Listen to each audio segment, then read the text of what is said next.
So muli po, isang mapagpalang umaga po sa ating mga kapatid. Kumusta po kayo? Dalayan ko pong kayo po ay nasa pag-iingat ng Panginoon, sa biyaya ng Panginoon ay nagpapatuloy po tayo.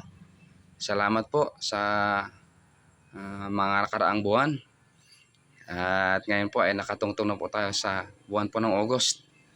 Malapit na po yung lugar na ang panahon po ng mga berber. Kaya isang pagbati po, maagang pagbati ng isang maligong Pasko sa inyo pong lahat. Sa umaga pong ito, tayo po ay pagpapatuloy sa ating pong pananambahan sa pagitan po ng pagkinig ng salita ng Panginoon. At dalayan ko pong ating pong pag-aaral ngayong umaga ay tunay na magbigay po sa atin ng kalakasan. Magpapatuloy po tayo sa ating pong pananalig, pananampalataya, pagtitiwala, pangako ng ating Panginoon. Sa muli po, bago po tayo mag-umpisa, tayo po ay manalangin. Dakilang Diyos, marami pong salamat muli sa bawat isa. Higit pa sa araw na ito na inyo pong ibinukod na kami po ay sama-sama magpuri sa inyo, maglingkod sa Espiritu at katotohanan. Salamat sa iyong pag-iingat, salamat sa iyong pagmamahal, salamat sa mga pinapakita niyo po sa amin, mga karunungan, sa kabila Panginoon ng mga maliliit na hamon sa aming pamumuhay. Salamat na kami po inyong pinagtatagumpay dahil kami po inyong mga anak. Muli amang inyo pong awang lingkod ay instrumento lamang ng pong mga banal na salita. At dalayan ko po Ama na tumuhin mo ito sa aming mga puso at panghawakan ang inyong pong katotohanan sa pagitan po ng bugtong ng si Jesus, anak ni si Jesus na aming pong Panginoon at tagapagligtas. Paglinisin niyo po kami upang ano pong mga pagkukulang sa aming mga puso ay tunay na hindi maging hadlang sa aming pong pananambahan sa oras pong ito. Sa inyo po ang lahat ng papuri at pagdakila. Salamat, tayong hiling namin sa matamis na pangalan ng Panginoon Jesus. Amen at amen. Kung kayo po ay may mga Biblia, makibukas po kayo sa akin sa aklat po ng Galacia, Kabanata 3, talata 1 hanggang 13. Ngunit sa umaga pong ito, ang ating pong babasahin lamang para po di masyadong mahaba. Ang ating pong talakayan ay ang Kabanata 3, talata 13 hanggang 14. Hayaan niyo pong basahin ko lamang at sundan lang po ng inyong mga mata. Galacia chapter 3 verses 1 hanggang 13. Ngunit sa oras po ito, basahin lamang po natin ang 13 verses 14 pala hanggang 14. 13, 14. Ito po sinasabi ng salita ng Panginoon sa aklat po ng mga Galacia sa ating pong teksto. Tinubos tayo ni Kristo mula sa sumpa ng kautusan nang siya isinumpa para sa atin. Sapagkat nasusulat, isinumpa ang bawat binibitay sa punong kahoy. Ginawa ito ni Kristo upang ang mga pagpapalang ipinangako ng Diyos kay Abraham ay makakamtan din ng mga hintil sa pamamagitan ni Kristo Jesus at sa pamamagitan ng pananalig at pagtanggap natin ang Espiritong pinangako ng Diyos. Purihin Panginoon sa kanyang panalita, sa kanyang pong salita. Si Kristo ang katuparan ng mabuting balita. Ang mabuting balita pong ito ay ibinigay ng Panginoon bago pa man siya dumating. Kaya po sa mga nagsasabi na ang mabuting balita ay nag-umpisa lamang po sa panahon po ng New Testament, hindi po yan totoo. Si Adan at Eva man ay nakatanggap ng mabuting balita ng Diyos, na ang Diyos po mismo ang gumawa ng paraan na sila po ibihisan, kung inyo pong titingnan ng history ng mabuting balita. So dahil po sa ating kasalanan, dahil ng ating mga ninong sila at iba, sila po ay nagtago sa Diyos. Kumuha sila ng damit na fig tree, dahon, inilagay sa kanilang katawan. Ngunit ito ay hindi permanente. Kaya ang Diyos po na puno ng biyaya at sa kanya pong habag. Ang una pong sakripisyo ay ang pagkapatay ng hayop. Walang binanggit po na hayop na ginawa ng Panginoon at ginawa sila po ng damit na medyo may pangmatagalan. Yun po yung balat. So unang bubo po ng dugo, yung dahil sa ating kasalanan, yung inosenteng hayop.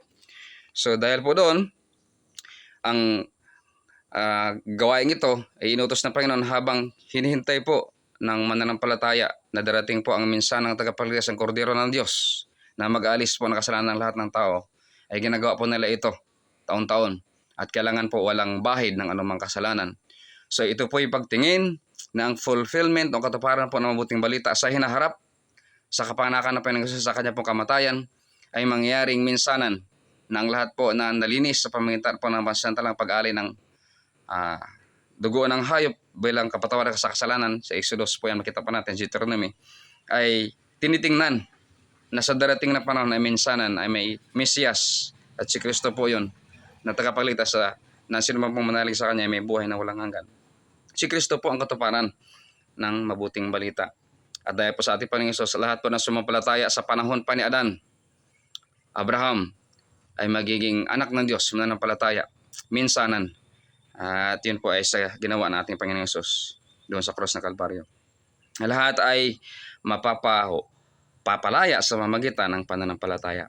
So si Kristo ang katuparan ng mabuting balita, lahat ay mapapalaya sa pamamagitan ng pananampalataya. Sa talata pong ito, natin pong tatalakayin sa Galatia 3:1 and 14 ay may dalawang katotohanan lamang po ang nais ko pong ipaabot. At ang ilan po dito ay narinig na po sa akin. So hayaan ko pong sa muli ay makita po natin ang kalagahan po ng ating pong tinanggap na ang Panginoon Hesus lamang po ay ang mabuting balita. At ginawa niya ay sapat na upang sinumang manalig ay magkaroon ng buhay na walang hanggan. So makita po natin sa mga talatang ito sa ating pong summary. Una-una po, ang nabubuhay sa pananampalataya ay mabubuhay. So pinangako po yan ng Panginoong Hesus sa atin. Sa mga sumasampalataya sa Diyos, namumuhay sa Diyos, ay mabubuhay. Itong buong buhay na walang hanggan. Pangalawa po, ang nabubuhay sa kautusan ay may kamatayan. At kailangan pong sundan ng mga nabubuhay sa kautusan. Kung ang lahat man po ay nabubuhay sa kautusan, wala pong maliligtas. At yan pong dahilan na kaya biyaya po ang mabuting balita. Biyaya po ang ginawa ni Jesus. Biyaya po ang Panginoong Hesus upang tayo po mabigyan ng katiyakang ito. So talatang ito, sa 1 hanggang 5, pinalalahanan po ni Pablo at kinurik po ni Pablo ang mga taga Tesalonika. Bagamat po sila po ay nag-upisa sa pananampalataya, sila po ay nagtapos na para bang gumagawa sila upang sila po ay maligtas. Kaya ito pong sinabi, mga panalita pong ito ay medyo matigas po, medyo masakit po na binanggit ni Pablo sa mga taga-Galacia. Sabi niya sa Galatia 3:1 hanggang 5, mga hangal, kayo mga taga-Galacia, sino ang nakagayuma sa inyo? Sa harap mismo ng inyong mga mata ay ipinakita ang pagkamatay ni Hesukristo sa krus. Sabihin nga ninyong tinanggap ba ninyo ang Espiritu sa pamamagitan ng gawa ayon sa utusan o sa pamamagitan ng inyong pananalig sa inyong narinig tungkol kay Kristo? So ang pananampalataya po ay nagmumula sa Panginoon. Narinig, nakita. Pinatunayan ito ng mga apostol. At ang narinig na ito ay klaro po sa mga taga-Galacia, subalit sila man po ay nalinsad dahil sa panahon ito ay may nagdadala rin po ng mga maling balita. Okay? Na ang pananampalataya ay kulang kung hindi ka gagawa. Yun po yung mali. So ang pananampalataya po ay hindi matutumbasan ng anuman nating gawa. Ito po ay purely and through Jesus Christ alone sa pamamagitan po ng kanyang biyaya. Pagkilala na tapos na, sapat na ang ginawa ni Jesus doon sa cross sa Kalbaryo upang ikaw po ay maligtas. Kung ikaw po ay nananalig, kung ikaw po at ako ay nananampalataya, ikaw po ay maliligtas. Yan po sa pamanalig lamang po sa Panginoong Hesus, hindi po sa anumang kaya natin gawin upang maligtas. Ang kaligtasan po ay mula sa Diyos, biyaya galing sa Diyos, maging pagkaunawa, ngunit ang mabuting balita po ay resulta na talagang ikaw po ay anak ng Diyos. Kaya nga po sa Ephesians chapter 2, 8 and 9 and 10, we are created to do good after we believe that Jesus Christ is Lord. Then, the goal is to do good works. What is the good works? Is the result of our faith. Because God's children is the one who done what is right in the sight of the Lord. So dito, ang natanggap po ng mga taga-Galacia ay Espiritu sa pamamagitan po ng pananampalataya nila sa ating Panginoon at hindi po sa anumang gawa na kanilang kayang gawin. Talagang napakahangal ninyo. Nagsimula ba kayo sa Espiritu at ngayon ay nais ninyong magtapos sa pamamagitan ng inyong sariling kapangyarihan? So kung tayo po ay nag-aako na sa pamamagitan po ng gawa tayo maligtas, may nagawa tayo sa Panginoong Hesus, tayo po, sabi ni Pablo, tayo po ay mga hangal. Bakit? Kung ganyan po ay pamamaraan ng Diyos, di sana hindi na sa namatay mula sa krus ng Kalbaryo, hindi na sana sa nagkatawang tao. Kung ganyan lamang po na may kapamaraan sa pagsunod po ng ating mabuting gawa o sa pagsunod po ng utos na sabi ng ilan ay dapat upang maligtas, ay hindi na po sana ipinanganak at namatay ang ating Panginoong Hesus. So maliwanag po na ang kaligtasan ay sa pananalig sa ginawa ng Panginoong Hesus, kung sino si Jesus sa ating mga buhay. At ang pananalig po ay klaro po yan ang sinabi niya sa 1 Corinthians chapter 15. na pananalig. Sapat na ang Panginoong Hesus. Siya po yung mabuting balita at ang ginawa niya ay sapat na upang tayo po ay mapatawad sa ating mga kasalanan. At mamumuhay tayo kung tayo po ay napatawad na sa pagkakasala. Wala bang halaga sa inyo ang mga naranasan ninyo? Marahil naman ay mayroon. Dahil sa pagsunod ninyo sa kautusan ay pinagkaloob ng Diyos ang Espiritu sa inyo at gumawa kayo ng mga himala. O dahil sa pananampalataya sa inyong sariling sa inyong narinig tungkol kay Kristo. Ang pananampalataya po, ang sabi nga po ng Romans, faith comes from hearing and hearing the word of God. Ang pananampalataya po sa pakikinig at pakikinig po sa salita ng Panginoon. So, the same po ang pananampalataya ng mga taga-Romans, ang pananampalataya kay Kristo, na-receive nila. Ngunit sila po yung nalinsad at pinapalalahanan po ni Pablo na ang mabuting balitang ito ay hindi po nagbago mula noon hanggang ngayon. Kaya nga po, nalulungkot ako na may magsabi na ang kaligtasan na mayroon tayo ngayon ay mula sa tinuturo lamang ni Pablo. Hindi po. Ang kaligtasan itinuturo po ni Pablo ay mula mismo sa Diyos. Mula kay Kristo. So ngayon, kung ito po ay mula lamang kay Pablo, hindi po maliligtas ang mga sinuunang tao. Kaya nga po yung pananampalataya, ito po yung mula sa Diyos at ito po yung nag-ugat sa Diyos. At sa panggilan po ng salita ng Panginoong Hesus na siya pong ginagaya ni Pablo na bahagi sa atin ay ating pong pagsampalatayan. Ang makaligtas po sa atin, hindi po yung magandang balita, kundi po yung pananalig. Ito po yung magandang balita. Ang sino mang manalig kay Kristo ay may buhay na walang hanggan. Kaya nga po sinabing magandang balita. Kung ikay hindi nanalig kay Kristo, hindi ka at ako magkakaroon ng buhay na walang hanggan. So sana po maipaunawa po yan ng mga tagapagturo. Iliwanagin ang tinuturo para hindi malinsad ang tao. At kung tayo naman po ay nalilinsad, mag-aaral po tayo ng mainam. At titingnan po natin mga pangako. Kung may nakita po kayo sa Biblia, natanggapin nyo ang mabuting balita, ikaw ay maliligtas. Wala. Ngunit, ang sinasabi ng mabuting balita, tanggapin mo sa Jesus, kilalanin mo sa Jesus, manampalataya kay Jesus na ikaw ay maliligtas. Ipahayag mo sa Diyos sa buhay mo. Meron po kayong mabasa yan. Ulit-ulit pong binabanggit yan ng mga apostol ng Panginoon. The Gospels of Luke, the Gospels of Matthew, the Gospels of John. So, four gospel yan. So, kung salitang gospel, mabuting balita, ano kailan tinuturo? Na si Jesus lamang ang daan, na si Jesus lamang ang tagapagligtas. Yan po yung mabuting balita. So, even the Old Testament there is gospel. May good news. Okay? That anyone have faith in the Lord Jesus Christ will be saved. Kahit ang fulfillment, okay, kahit na yung katunayan o yung katiyakan nito ay kailangan tumingin sila forward sa gagawin ng bugtong ng anak ng Diyos at ang Panginoong Hesus po yun. So sa talata po ito, sabi sa 6, tulad nangyari kay Abraham, sumampalataya siya sa Diyos at dahil dito siya ay itinuring ng Diyos na matuwid. Ito po yung mabuting balita. Hindi po naligtas si Abraham dahil sa kanya pong pagsunod sa Diyos o pagsunod sa kautusan ng Diyos nang inihandog niya si Isaac. Kundi dahil siya mismo ay may pananalig, sumasampalataya sa Diyos na buhay. Okay? So, ang pananampalataya po niya sa Diyos ay hindi po nakabase sa kanyang kayang gawin o ginawa niya dahil sumunod siya sa Diyos. So, sabi dito, sa pamamagitan mo ay pagpapalain ng lahat ng mansa. Kaya naman, pagpapalain ng mga sumasampalataya tulad ni Abraham na sumasampalataya. Si Abraham po ay naligtas, hindi po sa mabuting gawa. Kundi po siya naligtas dahil sumampalataya sa Diyos. Ang sa lahat pong pananampalataya, sigurado sa kanyang isip, sa puso na ang Diyos na kanyang sinusunod, na sa kanyang nangako ay totoo. At dahil dyan, kaya niya sundin ang kalooban ng Diyos sa kanyang buhay kahit mahirap. Dahil siya po ay nananalig na ang Diyos na kanyang sinasampalatayan ay buhay. At siya po ay iingatan. So sabi nito si Amang Abraham, ang ating pong halimbawa ng pananampalataya sa Diyos. At sinong Diyos na ito na tinitingnan sa inaharap na mag-alis ng ating makasalanan, ang ating pong Panginoong Hesus. Diyos na nagkatawang tao. Si Abraham ay tumitingin sa ating Panginoong Hesus sa panahong ito. Okay? The Gospels before the New Testament. There is a good news that if anyone believes God and put their faith, they will be saved. So the same po yung kaligtasan noong unang panahon at sa ating panahon. Hindi po kailanman sa mabuting gawa. So sana po maging maliwanag po yan sa ating mga kapatid. At kung may narinig man po tayong katuruan na mula din sa ating kapanig, ngunit hindi po inaayos ang kanilang pong paglalahad ng mabuting balita. Kaya sana po ay mag-ingat po sa sinasabi patungkol sa magandang balita. Ang magandang balita po ay hindi nakakaligtas. Ang magandang balita ang nagsasabi sa iyo kung paano ka maligtas at kung sino ang tagapagligtas. Dapat po yan klaro. Kung di po sa Jesus ang daladala ni Pablo, ang sabi ni Pablo, kahit ng mga anghel ang magsasalita, okay?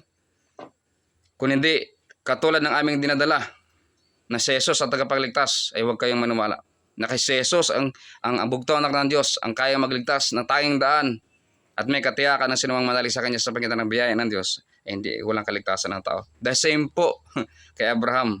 Ang magandang balitang ito nasa pagitan ng pananampalataya sa Diyos ang nagligtas kay Abraham at kailanman hindi ang pagsunod sa kautusan. Sa pamamagitan mo'y pagpapalaya ng lahat ng bansa. Kaya naman, pagpapalaya ng mga sumasampalataya tulad ni Abraham na sumasampalataya. Ang tanong po dito, sumasampalataya ka ba sa ating Panginoong Hesus na tanging Panginoon ng iyong buhay, tagapagligtas, na sa pamamagitan po ng pagsisisi, pagtalikod sa ating kasalanan at pananampalataya, pagsunod sa Kanya kalooban, ikaw po ay maliligtas. So si Abraham po ay naligtas dahil po sa pananampalataya at kailanman hindi po sa sinasabi ng ibang mga grupo, reliyon, o maging ng Judaism, nagsimula po, restrict sila sa pagsunod sa kautosan ng Diyos ay hindi maliligtas sa pamamagitan lamang po ng pananampalataya sa bultong anak ng Diyos. Kaya naman, sabi ito, ang lahat na nagtitiwala sa pagsunod sa kautosan sa ilalim ng isang sumpa. Ito po, ang sabi po kanina sa ating pong pag-aaral, ang nabubuhay sa pananampalataya ay mabubuhay. Pangalawa po, ang nabubuhay sa kautosan ay may kamatayan. Kung ikaw po ay namumuhay pa sa kautosan, ikaw po hindi ipapinalaya ng Panginoon. Okay? Kautosan, ito po yung nagpapaalipin sa atin. Ito po ang dahilan kung bakit ating Panginoon Hesus ay namatay. At inako po, yung kasalanan ito, yung kautosan itong kailaman, walang nakakasunod. Bakit? Siya at iba man hindi nakasunod. Isang utos nga lang eh. Okay? At dahil po doon sa kanilang pagsuway sa Diyos ay isang utos ng Diyos sa lahat ng inutos ng Diyos para sa kailang ibabuti, nadamay po tayo. Lahat po ay mamamatay dahil po sa pagsuway sa isang utos lang. So ngayon, kung dadagdagan mo pa ng 10 utos sa maraming utos, sa inyo pong sariling kapamaran kundi sa pananampalataya, ay wala pang maliligtas. Ano man pong batas na gawa ng tao, okay, hindi makakaligtas. Ngunit sa pananampalataya, kaya nating sumunod sa kautosan ng Diyos. Kasi hindi naman binabawal ng Diyos sa sumunod sa utos ng Diyos. Kundi kung mahal natin, sasundin natin ang kanyang mga instruction. Ngunit pagdating po sa pananampalataya, kaligtasan, ang salita lang po ang pananalig. Pagtitiwala sa ginawa ni Kristo Jesus ay sapat na. At dahil po may nagbayad sa ating mga kasalanan, nagligtas sa atin mula sa kapahamakan. Sabi niya, sumpain ang hindi sumusunod sa lahat na nakasulat sa aklat ng kautosan. So ang tanong ko po, sino po nakasunod sa aklat ng kautosan? Wala po. Malinaw na walang taong pinapawalang sala sa pawalang sala sa paningin ng Diyos sa pamagitan ng kautosan, sapagkat sinabi ng kautosan, ang itinuturing ng Diyos na matuwid sa pamagitan ng pananampalataya ay mabubuhay. Wow. So salamat sa Panginoon na hindi po ibinintang sa atin o ipinasan sa atin ng kautosan na hindi kayang pasanin ng mga Judaizer o kahit ng Israelites o kahit si Abraham. Ngunit dahil sa pananampalataya, ang lahat po ng tao ay maliligtas. Ang itinuturing ng Diyos na matuwid sa pamagitan ng pananampalataya ay maliligtas. Kung ikaw po ay tumampalataya sa ating Panginoong Hesus, nanalig, sabi niya ikaw ay tinuturing na matuwid, ikaw ay tinuturing na marangal, ikaw ay tinuturing na banal. Ang kautosan hindi batay sa pananampalataya, sapagkat sinasabi ng kautosan ang tumutupad sa lahat ng itinakda ng kautosan ay mabubuhay sa pamagitan nito. So ang tanong po, sino po yung nakasunod sa lahat ng itinakda ng kautosan? Wala pong nabubuhay sa pagsunod sa itinakda ng kautosan, ngunit mapapahamak. Ngunit ang sumasampalataya sa Diyos, sa ating Panginoong Hesus ay mabubuhay. Sa nabi, tinubos tayo ni Kristo mula sa sumpa ng kautosan nang siya ay isinumpa para sa atin, sapagkat nasusulat, isinumpa ang bawat binibitay sa punong kahoy. Ang Panginoong Hesus po ay nabitay dahil sa pagsunod sa kautosan. At sa po yung katuparan ng mabuting balita, inako po niya. At dahil dyan ang sinumang pong manalig ay may buhay na walang hanggan. Ginawa niya ito ni Kristo upang ang mga pagpapalang ipinangako ng Diyos kay Abraham na ay makamtanin ng mga hintil sa pamamagitan ni Kristo Jesus at sa pamamagitan ng pananalig ay matanggap natin ang Espiritong ipinangako ng Diyos. Sana po hindi po tayo malinsad at purihin po ang Panginoon sa ginagawa niya sa ating mga buhay. At dalangin ko na sa maiksi po nating pag-aaral ay may natutunan po tayo sa oras pang ito.